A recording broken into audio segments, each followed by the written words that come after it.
నేను ప్రభుత్వోద్యోగిని 10,000 లంచం తీసుకున్నాను అనుకోండి, ఏమవుతుందో తెలుసా? లంచం ఇచ్చేవాడు వీడు 10 కాలాల పాటు ఇలాగే ప్రతివాడి దగ్గర 25,000 50,000 చొప్పున లంచం తీసుకుంటూ సుఖంగా క్షేమంగా ఉండును గాక అని ఎవడన్నా ఆశీర్వదిస్తాడా? జ్ఞానం ఉన్నవాడు. వీడు సర్వనాశనం అయిపోవాలని సంకల్పించే డబ్బిస్తాడు. వాడు పైకి నవ్వుతూ ఉంటాడు పని కావడం కోసం. ఇది గుర్తుపెట్టుకోండి. లంచం అయితే శాపం, ఉద్యోగంలో వచ్చే జీతం అయితే వరం.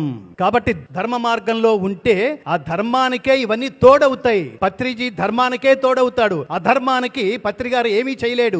ఎందుకంటే దైవం ఏమని చెప్తున్నాడు? సంభవామి యుగే యుగే.